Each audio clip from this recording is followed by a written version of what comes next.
શ્રી ભાગવત ભગવાન કી જય. પૂજ્ય જીજીના યુગલ ચરણારવિંદમાં દંડવત પ્રણામ. આ દસમ સ્કંદ જીજીનો, એના માટે બધા જ ઇન્ક્વાયરી કરતા હતા.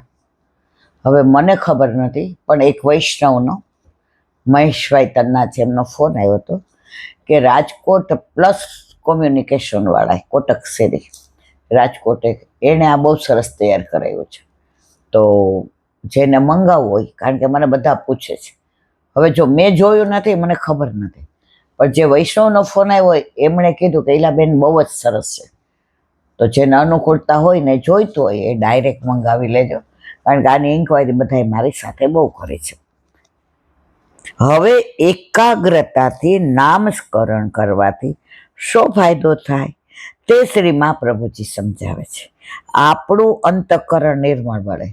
જો આપણે માળાજી કરતા હોય ને એની અંદર આપણું મન હોય, આપણે એ લીલામાં હોઈએ, તો આપણા મનમાંથી ધીમે ધીમે અંતઃકરણમાંથી દોષ નીકળતા જાય અને પ્રભુ પ્રત્યેનો ભાવ વધતો જાય. અંતઃકરણમાં ભગવત સ્વરૂપનો અનુભવ થાય છે. કયો ભગવત સ્વરૂપ? આપણા ઘરે આપણા માથે બિરાજતા આપણા ઠાકોરજી. આપણે શ્રીનાથજી દર્શન કરવા ગયા હતા ને, તો દર્શનને વાર હતી એટલે બે ચાર વૈષ્ણવ ઓલી આરતી ગાતા હતા, આરતી શ્રીનાથજીની મંગળા. પછી એમાં એક લીટ્યા છે, મુખલડાને નિરખતા હું સોસથી ડરી, એવું કંઈક. એટલે ઓલા બેન આંખ બંધ કરીને, એટલે મને કહેલા બેન આપણે આંખ બંધ કરીએ ને તો અહીંયા શ્રીજી બાવા છે ને એના દર્શન ન થાય, તો મને કે આપણા ઘરે બિરાજે છે એના દર્શન થાય. કારણ કે આ શ્રીજી બાવા ને આપણા શ્રીજી બાવાનું કઈ ભેદ નથી. એમાં તમે ક્યાંથી આવો છો? બિહાર, રાંચી બિહાર, ત્યાંથી ત્યાં કોઈ ગામડામાંથી. મને કે આમ પહેલી વાર આવ્યા અને છેલ્લી વાર. કેમ છેલ્લી વાર? મને કે બહુ જ છોકરાઓનો મન હતો, બાકી આપણા ઘરે બિરાજતા ને અહીંયા ક્યાં ભેદ છે? એટલે અહીંયાથી બધા વસ્ત્ર ને આભૂષણ ને ગુલાબ જળ ને ગુલકંદ ને એ બધું લઈ જશું. અને સૌથી વિશેષ ત્યાં એ કે અમારે આ ઓલી ગવારની કાચરી ને પછી આ ઓલા ટીંડોળાની એ બધી લઈ જશું. એટલે હવે છોકરાઓ ના હોય તો આવે. હવે આપણે આ ગીરદીમાં એક તો આ પગની તકલીફ, આપણું આ બેલ્ટ બાંધવું પડે, ગળામાંય બાંધ્યો હતો ને ઓલા કમરમાંય હતો. એટલે આવા ભગવદીઓ છે કે મુખલડાને નિરખતા હું શોધતો. મુખલડું કયું? આપણા ઘરે આપણા માથે બિરાજતા આપણા ઠાકોરજી. એ ફલિત થયું કહેવાય. તમે ગમે ત્યારે જાઓ તો તમને એના જ દર્શન થાય. કડી ગયા તો કડી તો ગોપાલલાલજી, તો માએ કીધું દર્શન કર્યા બરાબર તે? મેં કીધું હા. મને કે તે જોયું? બધા ઠાકોરજી આમ સામું જોવે, અમારા ઠાકોરજી આમ આડું જોવે.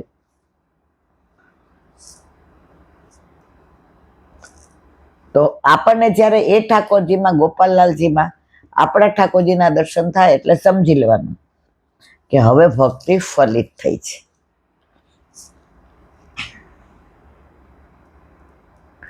શ્રી શ્યામ સુંદર સાથેનો સંબંધ ગાઢ થાય છે. પરિણામે તેને બીજો જન્મ જ લેવાનો રહેતો.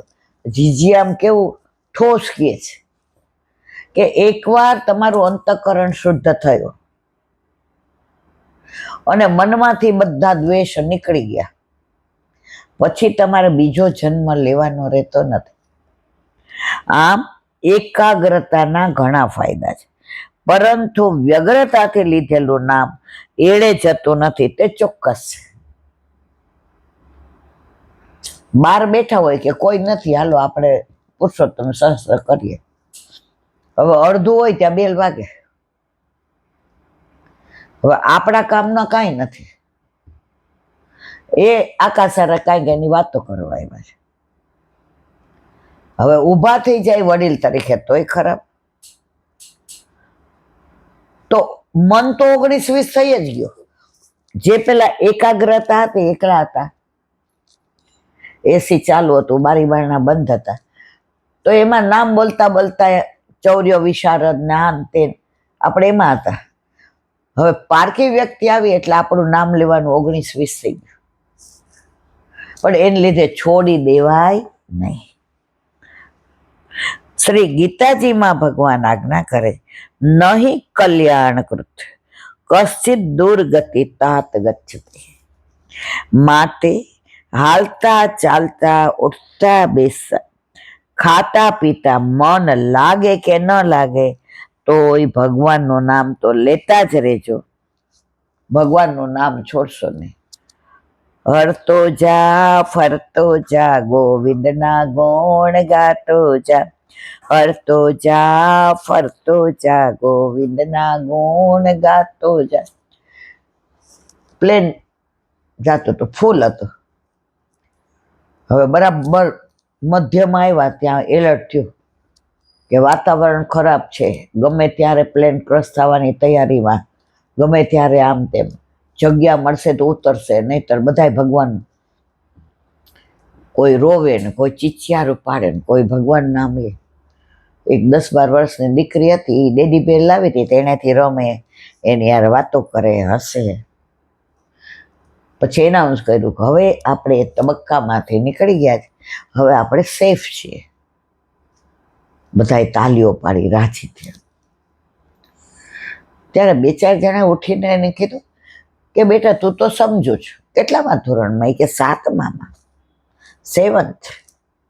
એ કે આટલા બધા અમે ઘરડા મોટા યુવાન, ડોક્ટર, એન્જિનિયર, વકીલ, કેટલા જાતના, બધાય બી ગયા હતા, બધાય ડરી ગયા હતા, બધાય બૂમો પાડ. તને બીક નહોતી લાગતી? અંકલ મને બીક કેવી રીતે લાગે? ચલાવવા વાળા મારા પપ્પા છે પાયલોટ, એના પપ્પા ચલાવવા વાળા, તોય એને બીક નહોતી લાગતી. તો આપણે જીવન નાવ ચલાવવા વાળા તો વલ્લભ છે. આપણને કેમ સંસારની બીક લાગે છે? કેમ મૂંઝાઈ જાય છે? કેમ વ્યગ્રતા આવે છે? કેમ નાસીપાસ થાય છે? આ દીકરીને વિશ્વાસ છે પાયલોટ એના પપ્પા ઉપર, તો આપણને આપણા પાયલોટ ઉપર નથી વિશ્વાસ મારા વાલા, કે આપણું અહિત ક્યારેય નહીં કરે. અને ભૂતકાળમાં ઝાંકીને જોજો, જ્યાં જ્યાં ભરાઈ ગયા છો, જ્યાં જ્યાં મન વ્યગ્ર હશે, ત્યાં ઠાકોરજી એવો રસ્તો કાઢ્યો હશે કે તમારે જોવું જ ના પડે. આવા બીજા પણ કારણો. આપણો સ્વભાવ એવો છે કે કઈ કામ વારંવાર કરીએ તેની ટેવ પડી જાય. રસોઈ કરતા હોય ને, વાતોય કરતા હોઈએ ને, ફોનમાંય બોલતા, તોય શાકમાં મીઠું, મરચું, ધાણા, જીરું, હળદર બરાબર જ પડે. એ 4નું બનાવો કે 40નું બનાવો, તમારું ચિત્ત અમેરિકાથી ફોન આવ્યો એમાં જ વાત હોય ને યારે, તો તમને ટેવ પડી ગઈ છે રસોઈ કરવાની, એટલે એમાં ભૂલ નહીં થાય. એમ જો રોજ ઠાકોરજીનું નામ લેશું તો કોઈક વાર આવી રીતે બીજામાં વ્યગ્રતા હશે ને, તો એ ઠાકોરજી કે કાંઈ વાંધો નહીં, ગમે એવી વ્યગ્રતામાં તું મને છોડતો નથી, એટલે હું પણ તને છોડવાનો નથી.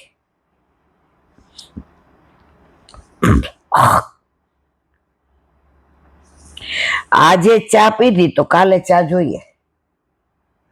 આજે જે સમયે ઊંઘ આવી તે સમયે કાલે પણ આવવાની. માણસનું આખું જીવન આદતોથી ભરેલું છે. દારૂડિયો 1 વાર પીએ ને પછી તો એને કેવો ન પડે. બીજે દિવસે, પહેલા દિવસે એનો ભાઈબંધ એને ગોતતો આવે કે હાલે મારી ભેગો. બીજે દિવસે જેને ચાખ્યો હોય એ ગોતતો જાય કે હાલાત તો તારે ભેગો આવો છો. જો આપણો બધી આદતો પાડી શકે તો ભગવાનનું નામ લેવાની આદત જીભને કેમ ના પાડી શકે?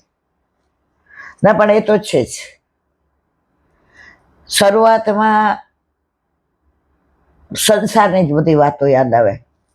મારે આને મળવાનું છે, આને ફોન કરવાનો છે, આની સાથે મારે આ માથાકૂટ થઈ એટલે એની સલાહ સતત આપણા મનમાં એ જ હોય.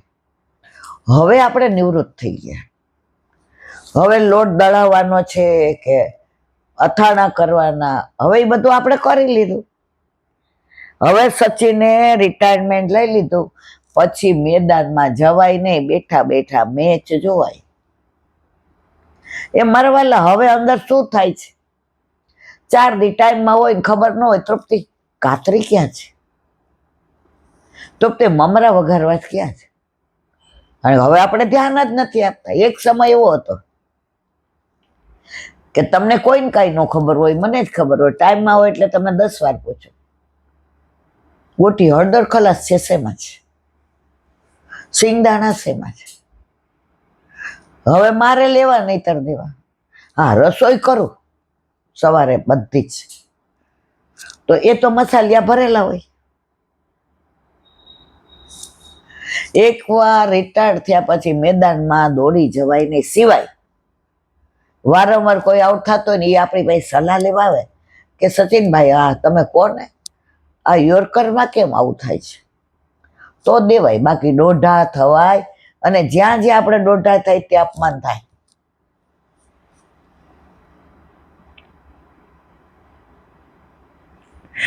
ભગવાનનું નામ લેવાની આદત પડે તો બીજી ખરાબ આદતો પણ છૂટતી જાય.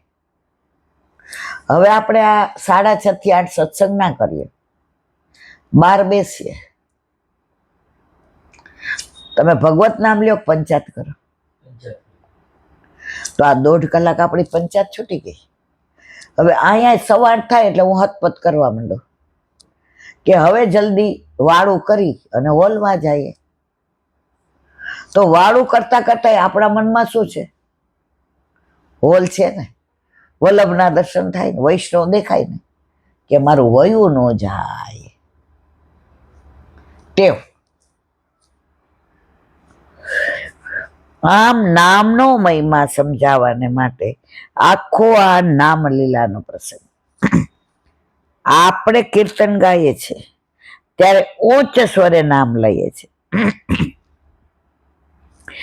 નામને જપનું રૂપ અપાય છે ત્યારે તેનું એકાંતમાં આવર્તન થાય છે. ઉચ્ચ સ્વરથી બોલવા માટે કોઈ પણ પદ, કીર્તન કે શબ્દ ચાલે, પરંતુ એકાંતમાં મંત્ર રૂપે જપવા માટે જેનું આપણને મંત્રાત્મક જ્ઞાન થયું હોય તે શબ્દ ચાલે. જો બ્રહ્મ સંબંધ મંત્ર જોરથી ન બોલાય, એ એકાંતમાં જ બોલાય. એ દાન આપ્યું છે, પણ કીર્તન ગાતા હોઈએ, ધોળ ગાતા હોઈએ. સાઈબાગમાં એક વૈષ્ણવ રહે છે, એ કૈલાબેન કોકવાર એવી વ્યગ્ર હો, કોકવાર આમ એટલા પગ દુખતા હોય. હવે અમે 2 એકલા, કોઈ પાણીનો ગ્લાસ. હવે એમ થાય કોકને બધું કહી દઉં. હવે કોને હવારના પોરમાં? તો કે ભગવતીએ મને સરસ કીધું, તારે જોર જોરથી ધોળ ગાવા. તું એ ધોળ ગાઈશ ને, એ સ્વરૂપમાં વહી જાય છે તો તારું બધું દુઃખ ભૂલી જાય છે. મને પગ દુખે છે, મારાથી ચલાતું નથી, મારે ઠાકોરજીનો મેવો લેવા નીચે જવો છે. અને ખરેખર એ કે ઈલાબેન તમે માનશો નહીં, આજે મહિનાથી આ કરું છું તો વ્યગ્રતા ઓછી થઈ ગઈ. ઓલું તો તરત એમ થાય આપણું ક્યાં કોઈ છે, આપણે કંઈ થઈ જશે તો આપણને દવાખાને કોણ લઈ જશે, આપણે ફોન કોણ. હવે એ કે આ ધોળ ગાતી જાઓ અને પ્રભુને લીલ. એમાં એ કે વધુ દયારામભાઈના હું શું જાણું રે વાલે મુજ માસું બેઠો, વારી વારી જોતો એ મુખ લાગે મી. વદન કમળ જોયું મેં તો, શ્રીનાથજીનું વદન કમળ જોયું. પેલા એ કે કેસેટ મૂકતી હતી મોબાઈલમાં, હવે મોઢા થઈ ગયા. હવે એ કે ગાય જ રાખું. બુહારી થઈ જાય, મંદિર વસ્ત્ર, મંગળ ભોગનો થાળ થઈ જાય તૈયાર, મથની ભરી લઉં, ત્યાં બધું મારે તો એ કે તારે તો બહુ છે બેન, એક વસ્તુ ભૂલું જ પાછું ઊભું થવું જ પડે.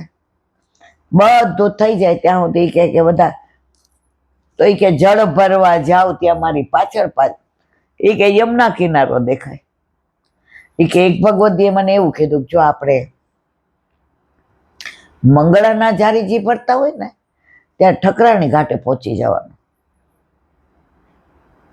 એટલે યમુનાજી પ્રસન્ન થાય. અને જારીજી ભરીએ ત્યારે આપણે પેલું યમુનાષ્ટક કે પેલો શ્રેક જે જો ને પછી શૃંગારના રાજભોગમાં ગોવિંદ ઘાટ, કારણ કે ત્યાં આજ્ઞા થઈ હતી ને, એક સમય ચિંતા ચિતાય દેવી કેવી વિધ જાની જાય. વલ્લભને ચિંતા થઈ તો ગોકુળચંદ્રમાંથી પ્રગટ થયા. ક્યાં? ગોવિંદ ઘાટ. અને સેનમાં એ કે જશોદા ઘાટ. એ કહેલા શરૂઆતમાં મને ટેવ નહોતી, હવે એની મેળા એ કે જેવા જાજીજી ખાસા કરું અને નેવડો લપેટું, તરત ઠકરાણી ઘાટ દેખાઈ ગયા મંગળામાં, અને શૃંગારના રાજભોગમાં ગોવિંદ ઘાટ, અને સેન ભોગમાં જશો. મને કે જો આ કોઈ પુસ્તકમાં ન લખ્યું હોય, આ ભગવતીઓના પોતાના ભાવ છે. એને ગોકુળ યાદ આવી ગયું, એને ઠકરાણી ઘાટ એટલે યમુનાજી, ગોવિંદ ઘાટ એટલે ઠાકોરજી યાદ આવ્યા, અને યશોદા ઘાટ એટલે યશોદામાનો ભાવ આવ્યો. એનો જ્યારે ફોન આવે ને ત્યારે કાંઈક નવું હોય, કારણ કે ઓનલાઈન સત્સંગ કરે. સત્સંગ એટલે આ કીર્તનના ભાવ, કોકવાર મને કીર્તનનો ભાવ એ સરસ કે આજે જ કે આ ઓલું રાધાજી નવી એના પિતાશ્રી ચુંદડી, ચટક જ ચુંદડી બનાવી દીધી. તો રાધાજીને કે આજે बिटिया એ પહેન के जाओ. राधाजी પહેરી તુમ. પુરુષપાનજીએ કહ્યું મેરે बिटिया को काहू के नजर ना लग जाए. એટલે કીર્તિજી આવીને કાળો ટપ્પો કર્યો. कहाँ खेलन जाओगी बिटिया? मैं यहाँ ललिता को पूछूंगी. सब जाए वहां में. एक्चुअल ઝીણી વરસાદની બૌછાર પડતી હતી. બૂંદ અચાનક લાગી સખીરી મોહે. બૂંદ અચાનક લાગે. હવે ઝીણી બૌછાર પડતી હતી, પ્રભુ યાદ આવ્યા, પ્રભુનું મુખારવિંદ યાદ આવ્યું, પ્રભુનું સાનિધ્ય વેણું. હવે મળવાની તાલાવેલી જાગે. વર્ષા ઋતુ એવી છે ને જેમાં પ્રીતમ યાદ આવે ને આવે છે. ઘરમાં કહ્યું કે લલિતા કેવા કે હો કે આવું. હવે લલિતાજીને ખબર એટલે ગમે ત્યારે પૂછે એટલે હાથ પાડે. અહીંયા ઠાકોરજીને યાદ આવ્યા કે પ્યારુજી બરસાનાના દાદરા ઉતરતા હોય ને દોડતા આવતા હોય ને ચરણમાં ઝાંઝર ધારણ કર્યા હોય ને મજાની ડામડી હોય, નકવેસર હોય ને બાજુબંધ ને બેરખાન પોચી ને અણવટ ને વીછી ને લર ને તોરા ને વેણી, પ્રભુ તન્મય થઈ જાય. અને રાધાજી નવી ચુંદડી પહેરીને આવ્યા. અત્યાર સુધી બહુ ચાર હતી, આવ્યા એટલે જોરદાર. હવે રાધાજી ક્યાં? મારા પિતાશ્રી આજે જ નવી કરાવીને મેં પહેરી છે. હવે ચુંદડી ભીંજાય તો પિતાશ્રી પૂછે કે લલિતાના ઘરે કઈ ભીંજાવાય ને, ક્યાં ગઈ છે? પ્રભુ મારી ચુંદડી ન ભીંજાય એવું કરો. ઠાકોરજી એમને ઉપર ઓઢાડી દીધા કે તમારી ચુંદડી ન ભીંજાવી જોઈએ. અને એ ચુંદડીમાંથી ને વરસાદની બૌછારનો ચુચાર પડે, એ પ્રભુને સ્પર્શ થાય. તો આખો કીર્તનનો ભાવ કીધો. ભગવદીઓનો સંગ થાય. તમે કોઈ વંચકનો ફોન આવે તો જોજો, અમુક વાર કોકનો ફોન આવે ને, ઈલાબેન મારા લગ્ન આયા થયા હતા, પછી અમારે ધંધામાં ખોટ ગઈ એટલે અમારે છોડીને, હવે આપણે શું કરીએ કહો? પછી આપણે કેવું પડે બેન તમારી પાછળ બીજો ફોન આવે છે અને ખરેખર 1.5 થી 2.5 ફોન, હા કાંઈ એવી અગત્યની વાત હોય ચોક્કસ કહો, અને મને આવડતું હશે તો કહીશ, નહીં આવડતું હોય તો ના પાડીશ, પણ વ્યર્થ આ બધું આગળ પાછળ ને આ બધું ને.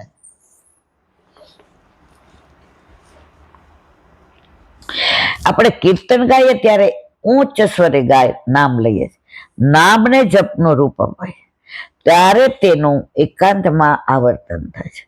ઉચ્ચ સ્વરથી બોલવા માટે કોઈ પણ પદ, કીર્તન કે શબ્દ ચાલે, પરંતુ એકાંતમાં મંત્ર રૂપે જપવા માટે જેનું આપણને મંત્રાત્મક દાન થયું હોય તે શબ્દ ચાલે, બીજું ના ચાલે. મંત્રાત્મક દાનની ગુરુ પરંપરા હોય છે. જે ગુરુએ નામને વ્યવસ્થિત રીતે પોતાના જીવનમાં રટાવ્યું છે તેના આશીર્વાદ જોઈએ. આ એક પરંપરા છે. અષ્ટાક્ષર એવું નામ છે જે મંત્ર પણ છે અને કીર્તન પણ છે.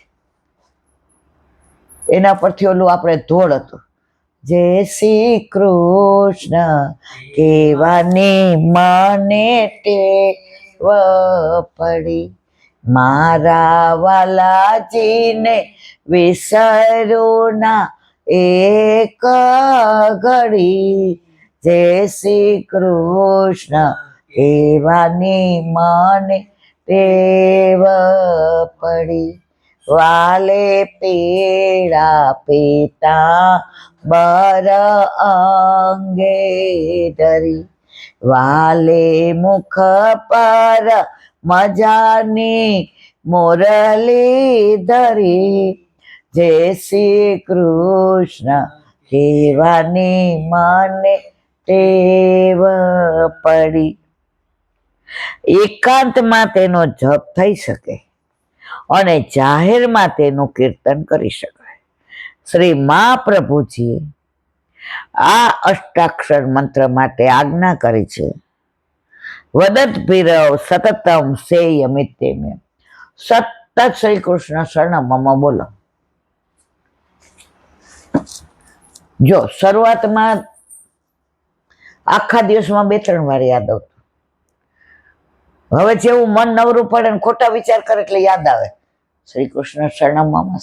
એક બેન કે મને એમ થાય વલ્લભ વલ્લભ શ્રી, મેં કીધું જો આ બેમાં ભેદ જુએ ને એને અસુર માનો, તમને એમાં આનંદ આવે છે તો એ વસ્તુતઃ કૃષ્ણ.